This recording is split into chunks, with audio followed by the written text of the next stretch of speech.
আসসালামু আলাইকুম। হতাশার অনেক খবর তো আছেই, হতাশার মাঝখানেও আশারও অনেক কিছু আছে।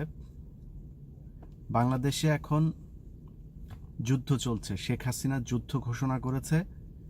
এই যুদ্ধে এক পক্ষ হচ্ছে শেখ হাসিনা এবং তার পালিত সেনাবাহিনী এবং হারুন বাহিনী। বেনজির যাওয়ার পরে এখন বেনজিরের সেই ভূমিকায় হারুন অবতীর্ণ হয়েছে। আপনারা দেখেছেন ভিডিও ফুটেজগুলোতে বাংলাদেশের যেই বর্ডার গার্ড ওইখানে ছিটতে পারে না বর্ডারে, এখানে এসে তারা আপনার যুদ্ধের মতো সেনাবাহিনী বিজিবি সব মিলে কিভাবে হেলিকপ্টার নিয়ে স্নাইপারে তারপরে মানুষজনকে ধরে ধরে কুপিয়ে তাদের পালিত যেই পোষ্য বাহিনী এদেরকে দিয়ে মানুষ হত্যা করেছে। অতএব বাংলাদেশে এখন যুদ্ধ চলছে। আপনাদেরকে যে আশার কথাটা শোনাতে চাই সেটা হচ্ছে আমার পরিচিত মোহাম্মদপুরের এলাকার কথাটা আমি বলি। বেশ কয়েকটা জায়গার খবর আমি জানি। এর মাঝখানে আপনারা যারা দেশে আছেন বা বাইরে আছেন, আপনাদের আত্মীয় স্বজন যারা ঢাকার শহরে, বিশেষ করে মোহাম্মদপুর, ওইদিকে যাত্রাবাড়ি, এইদিকে উত্তরা, বিভিন্ন জায়গায় যাদের আত্মীয় স্বজন টজন আছে, তাদের কাছে জিজ্ঞেস করেন অবস্থাটা কি ছিল। এই দেশের মানুষ খালি হাতে যুদ্ধ করেছে, কোনো পরিকল্পনা ছাড়া যুদ্ধ করেছে। যে যেইভাবে যেই অবস্থায় ছিল রাস্তায় নেমে এসেছিল। একজন কাজের বুয়া, আমারই এক রিলেটিভের বাড়ির কাজের বুয়া, সে বাড়িতে এসে তারপরে খুব আফসোস করছে যে আমি মানে পানির বোতল নিয়ে তারপরে বের হয়েছিল। তো বের হওয়ার পরে সেখানের পানির বোতল এক গ্রুপকে দিয়েছে সে। মানুষের যার যা ছিল, মনে করেন একজনের বাড়িতে একটু স্যাভলন আছে, একজনের বাড়িতে একটু ওই কি বলে কোনো সুতা টুতা, ওই যে ফিতা টাইপের কিছু আছে হাত পা বাঁধার জন্য, মাথা বাঁধার জন্য, যার যা ছিল প্রাইমারি ট্রিটমেন্ট দেওয়ার জন্য তারা রাস্তায় নেমে গিয়ে তারপরে এই ছাত্রদের পাশে এসে দাঁড়িয়েছিল। কাজের বুয়া পানি দিয়ে এসছে, এক গ্রুপকে দেখেছে যে এক গ্রুপ এখানে দাঁড়িয়ে আছে, তাদেরকে পানি দিয়েছে। পানি দেওয়ার পরে তারা জয় বাংলা করে উঠেছে। সে বাসায় এসে খুব আফসোস করছে, বলছে যে আমি খারাপ মানুষকে, তার মুখের ভাষা হচ্ছে যে খারাপ মানুষকে আপনার পানি দিয়ে এসেছে, এই জন্য খুব আফসোস তার। তো খারাপ মানুষ সে কেমনে বুঝলো, তাকে জিজ্ঞেস করা হয়েছে কেমনে বুঝলো যে খারাপ মানুষ, ওরা জয় বাংলা বলেছে, জয় বাংলা জয় বঙ্গবন্ধু বলেছে, এই জন্য সে বুঝতে পেরেছে যে এরা খারাপ লোক। অতএব এত হতাশ হওয়ার কিছু নেই। আজ থেকে যদি 1 মাস আগের কথা বলেন, খুব হতাশায় ছিলাম যে এই বাংলাদেশের মানুষকে আসলে বুঝায় লাভ কি, এরা সহজে সব কিছু ভুলা যায়, এরা এই 2 দিন পরে আবার ফের এই হাসিনাকে নিয়ে আসবে। এই শেখ হাসিনা নাটক কাকে বলে, একটা দুইটা করে নাই তো, লাশ নিয়ে নাটক করা শেখ হাসিনার এটা জন্মগত অভ্যাস। আপনাদের মনে আছে রানা প্লাজায় প্রায় 1500 মানুষ সেখানে মারা গেল। সেই 1500 মানুষ মারা যাওয়া সেখানে সে একটা নাটক করলো, রেশমি নাটক করে তারপরে এটারে ভুলানোর চেষ্টা করলো। এটা তাদেরই যে করেছে, সেই নবম পদাতিক ডিভিশনের যে সোহরাওয়ার্দী, সেই জেনারেল সোহরাওয়ার্দী নিজে এই কথা বলেছে ডক্টর কনক সারোয়ারের ইউটিউব চ্যানেলে, আপনারা দেখেছেন। অতএব 25শে ফেব্রুয়ারির নাটক, তারপরে 5ই মেতে মানুষ মেরে এতিমদেরকে হত্যা করে তারপরে সংসদে দাঁড়িয়ে নাটক করা, আর মাইকটা পেলেই আমার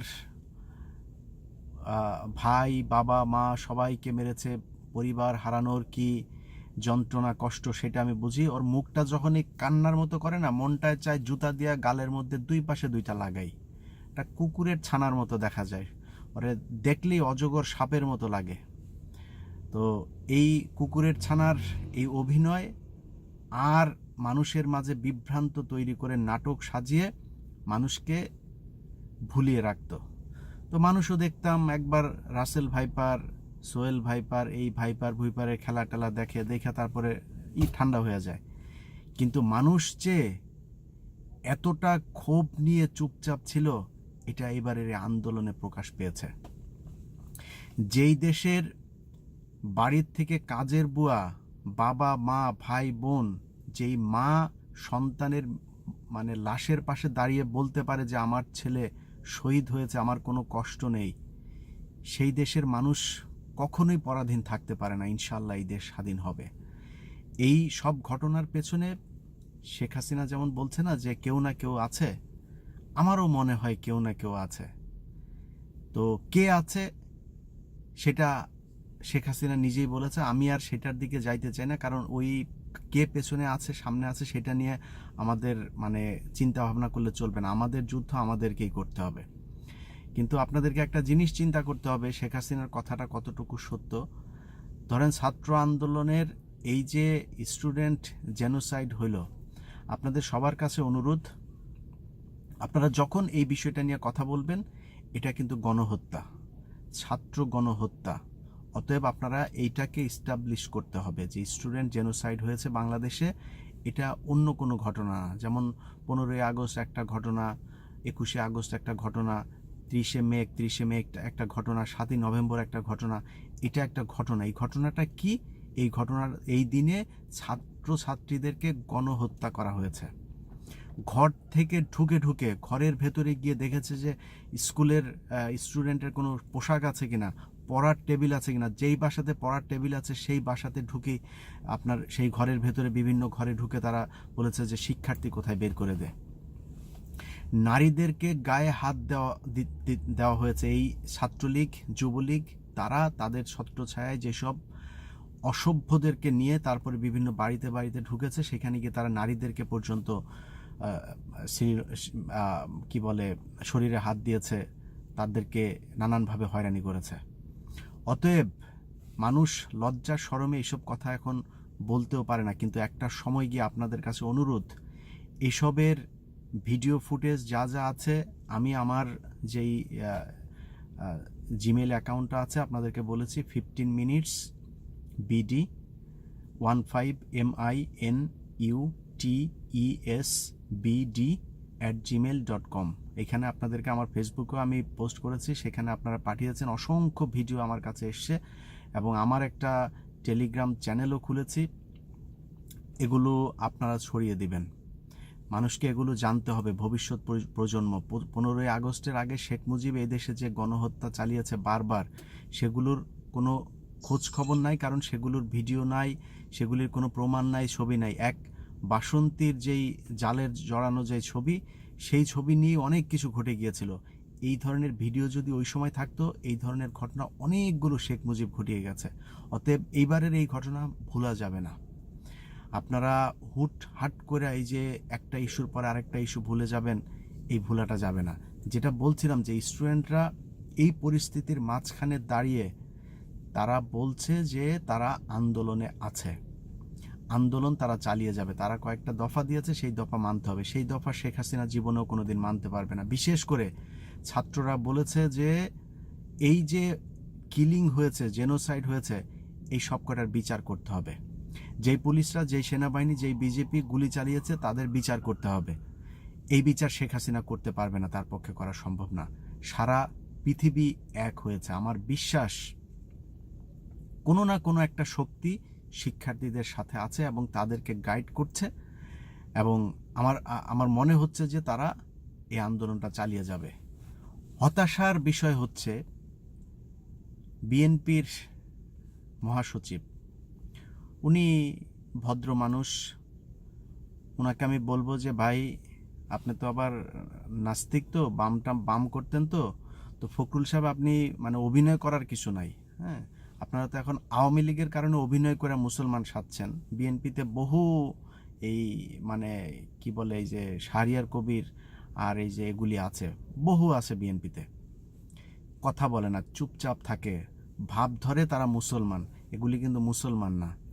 মির্জা ফখরুল 2 দিন আগে বক্তব্য দিয়েছে, তারা কঠিন আপনার করবে, কি বলে আন্দোলনের ডাক দিবে, কর্মসূচি নিয়ে তারা আসবে। এই মুহূর্তে পরিস্থিতি ঠান্ডা হলে তারপরে আসবে। মির্জা ফখরুল এই পরিস্থিতি ঠান্ডা করার জন্য চেষ্টা করছে, কারণ এরা রয়ের কাছ থেকে টাকা খায়। বিএনপিতে এরকম বহু কিছু আছে, বহু নেতা আছে যারা কিনা রয়ের কাছ থেকে সরাসরি টাকা খায়, তারপরে বিভিন্ন সময় এই ধরনের উল্টাপাল্টা কথাবার্তা বলে। মির্জা ফখরুল আপনি কে এই আন্দোলন থামায় দেওয়ার? আপনি বলেন কিভাবে আমরা এটা শেষ হোক, শেষ হইলে তারপরে এখন পরিস্থিতি ঠান্ডা হচ্ছে আস্তে আস্তে হইলে তারপরে আপনি কর্মসূচি দিবেন। আপনি কে? আপনার এত ভদ্রতা শাস্তে মন চায় 2 দিন পর পর কান্দাকাটি করেন, চোখের পানি পড়ে আপনার মানুষের সামনে। আপনি কান্নাকাটি করতে মন চাইলে তাবলিগে যান, তাবলিগে যায়া তারপরে সকালবেলা মাসোয়ারা করবেন এদের সাথে বসে বসা, তারপরে বিকালে আসর নামাজের পরে গাছতে যাবেন, মসজিদে মসজিদে ধান টান চাল টাল গলার মধ্যে ঝুলায় নিয়ে তারপরে আল্লাহর কাছে বলবেন যে আল্লাহ আমারে আবারও মহাসচিব বানা দে, আল্লাহ তোমারে বানায় দিবে। হ্যাঁ, আপনার এই বিএনপির মতো একটা দলের মহাসচিব হওয়ার মতো যোগ্যতা আমি জানি না যে কেন, মানে 15 বছরের ব্যর্থ একজন অকৃতজ্ঞ একটা লোক, এই লোকটাকে কেন মহাসচিব রাখা হয়েছে এটা আমি জানি না। আমার কথায় অনেকে কষ্ট পাইতে পারেন, কিন্তু কথা হচ্ছে যে সবাই তো বলে না, আমি বলে ফেললাম, এখন আমারে আপনি যা মনে করেন সেটা করতে পারেন, আমি কিছু বলার নেই। কারণ এই বিএনপির অসংখ্য মানুষ বাড়িতে থাকতে পারে না, জমি জায়গা ভিটে মাটি বিক্রি করে 15 বছর ধরে জেলে আছে, অসংখ্য নেতাকর্মী। তাদের এই ত্যাগ, এই ত্যাগের জন্যে যেই ধরনের একজন মহাসচিব দরকার, মির্জা ফখরুল ইসলাম আলমগীর সেই মহাসচিব না। আমার বিশ্বাস, খুব দৃঢ় বিশ্বাস, এদের সাথে বিএনপি, এই শেখ হাসিনা যে বলে না বিএনপির নেতাদেরকে সব কিনে রেখেছে সে, এই কিনাদের মধ্যে ওয়ান অফ দেম এই মির্জা ফখরুল। এরকম অনেকে আছে, নাম ধরে বললাম না, যেহেতু সে এই মুহূর্তে এই বক্তব্যটা দিয়েছে তাই কথাটা বললাম। অতএব যারা যেই জায়গায় আছেন, যেই পরিস্থিতিতে আছেন, তাদেরকে বলবো আপনাদেরকে দায়িত্ব নিতে হবে।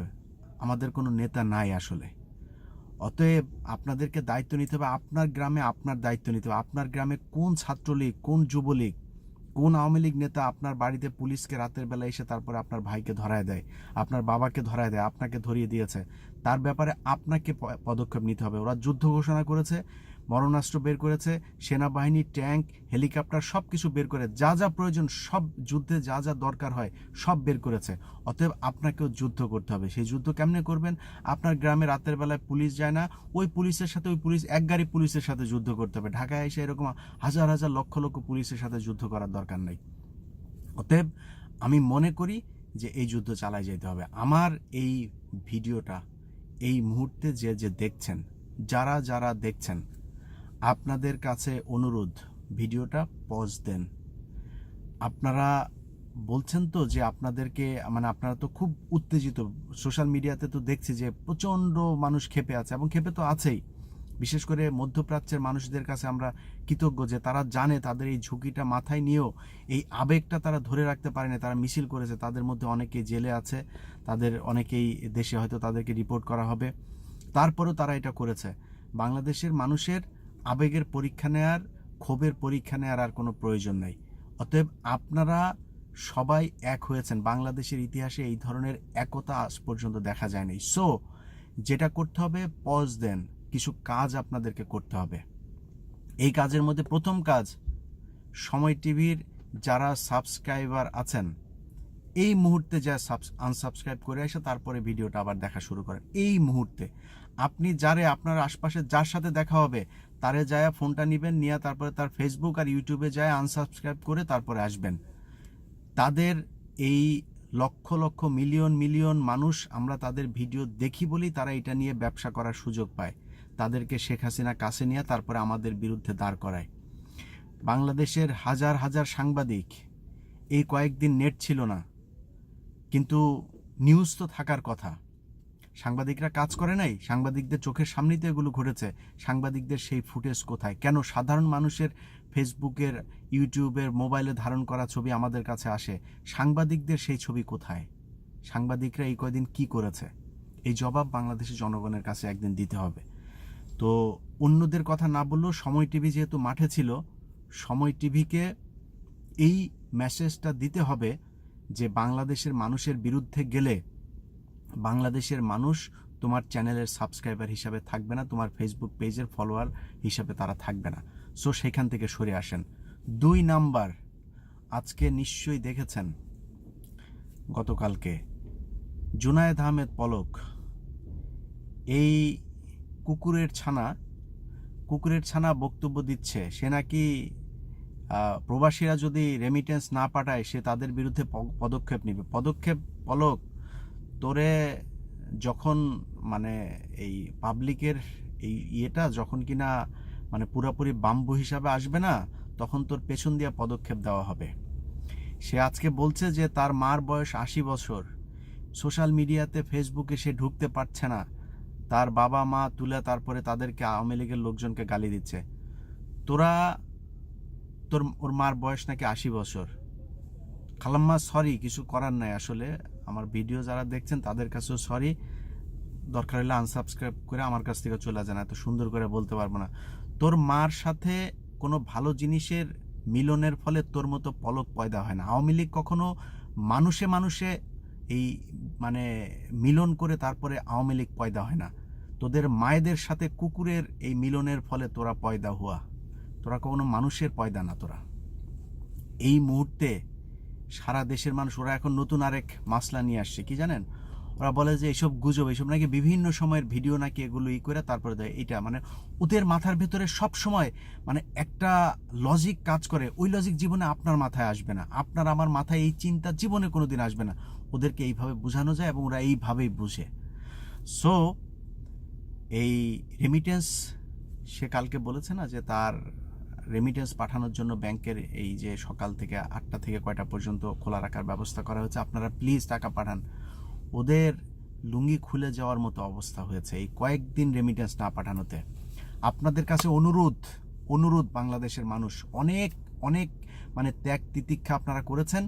আপনাদের কাছে রিকোয়েস্ট যে এই অন্তত 3টা মাস অন্তত একটা টাকা পাঠাবেন না বাংলাদেশে।